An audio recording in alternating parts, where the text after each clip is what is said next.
Alana Gard joins us now with a look at our Wednesday forecast. Thanks, Olivia. We're giving you the first alert today for another round of afternoon storms. They will be very spotty, similar to the past 2 days. And the flood threat, I think, is pretty isolated today to if we see a stalled out storm that's not moving very quickly. But then later in the week, we'll dry out and it's going to get much hotter. We'll feel some summer heat. So we'll take the chance to get a little bit of rain before that. But we do have a stationary boundary up to the north of us. This is the same one that was positioned a little bit farther south yesterday. And that's important because it's the focal point for the storms where we're going to see them starting to fire up. But we also have this storm complex that's moving across Texas right now. The waves of energy from that are going to get to us by tomorrow. And that will bring us maybe another round of some storms, but I don't think it will be as widespread as today. The flood risk is really just along the northern tier. You can see how it is positioned farther north. Yesterday, we had that centered right on our area, but because of the positioning of that front that's now north of us, we don't have as much lift to work with, so we are going to see most of the heavier rain to our north. Through the morning, we'll see the skies clear. There'll be sunshine, and that will be fuel for these storms to pop up in the afternoon. Once we get to early afternoon, we'll see some scattered showers. We could see a storm or two pop. This modeling wants to pop on the lake sea breeze collision right over the metro today. That's something I want to watch for because even if it's a weaker storm, it's going to sit right there for a while, and that could lead to some street flooding problems. Then we see those storms kind of fizzle along that boundary into the evening, still seeing some rainfall, and then it will dissipate earlier in the evening. But you can see still some stronger storms around 6 or 7 before that fully moves out overnight tonight.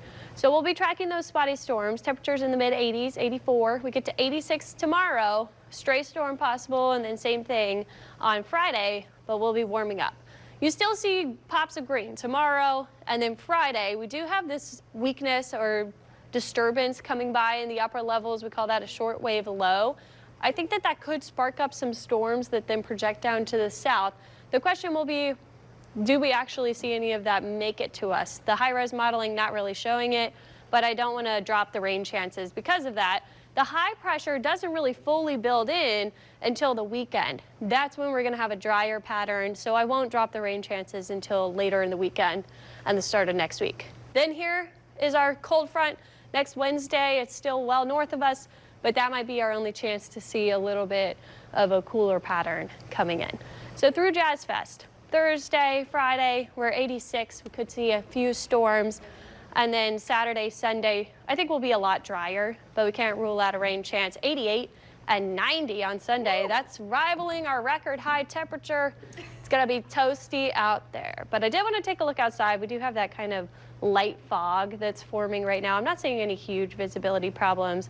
Feeling mild out the door, around 70s right now. And we'll see that fog clear out very quickly. Hannah, 90 degrees, and it's not even July, August. Yeah. It's like in May. Well, that's what I'm saying. Like, normally we see the 90s in July, August, September, but not. Yes, this is April. Anomalously warm. That's why I wanted to point out that it would break the record high. So this is not typical of this time of year to get that hot this quickly. So something to really think about for Jazz Fest, because heat safety, we don't usually have to think about until later on, but you really want to make sure that you're staying out of that heat if you can. Have some sort of sun protection. Yeah. Make sure you're staying hydrated. Those are going to be really important this weekend. Advice. You know, Zurich, at least there is some tree cover there, but you're outside. Still walking around outside, following those golfers around. So, yeah, if you have friends coming, we do this every time a big event comes up. If you have friends coming to town, warn them.